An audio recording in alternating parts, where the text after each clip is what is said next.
Хөгжлийн бэрхшээлтэй хүний хөгжлийг хангах, тэдний тэгш оролцоог нэмэгдүүлэхэд чиглэсэн томоохон арга хэмжээний нэг нь боочгийн спортын тэмцээн юм а.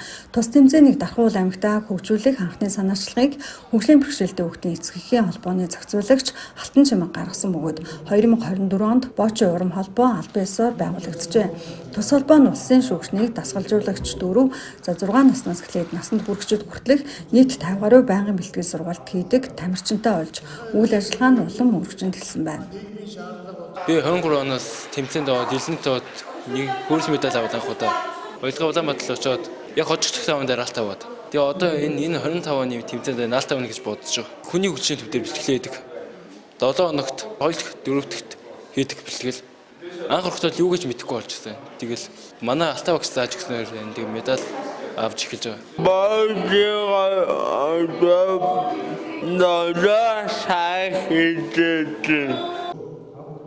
Өнөөдөр Боочгийн холбооноос аймаг орон нутгийн захиргаа хөгжлийн бэрхшээлтэй хүний хөгжлийн төв бэн тамир спортын газар зэрэг байгууллагуудын дэмжлэгтэйгээр аймгийн аврах шалгаруулах Боочгийн тэмцээнийг зохион байгуулж байна. Тэмцээнд 6 байгууллагын 100 гаруй тамирчин 3 төрлөөр өрсөлдөж байна.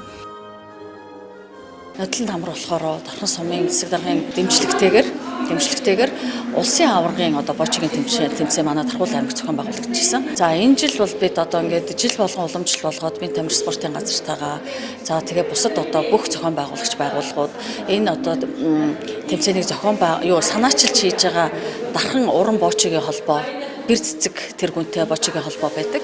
Тэгээд бүгдээрээ одоо санаачлаад жил болгон зохион байгуулж байгаа гэж байгаа. Тэгээд анх дугаар тэмцээн маань одоо болж байна. Манай аймгийн Боочгийн тамирчид өнгөрсөн жилүүдэд улс олон хотын тэмцээнүүдэд амжилттай оролцож алт мөнгө хүрэл медалуудыг удаа дараа хүртсэн байна.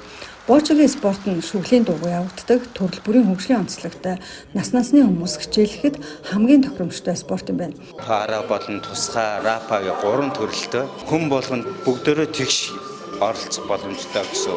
Тэгээ улсын аваргаар бид нар бол 5 алтаа 10 хүрэл 10 мөнгө авч амжилттай олж ирсэн. Сүүлийн тэмцээнд бас 6 тамирчнаа явуулаад 5 тамирчин маань ерөнхийдөө амжилт медальтай хүрэлцэж ирсэн. За Боочгийн спорт маань ерөнхийдөө эрсдэл багтаа ямар тийм дуу шүглийн дуу муу гэж байхгүй.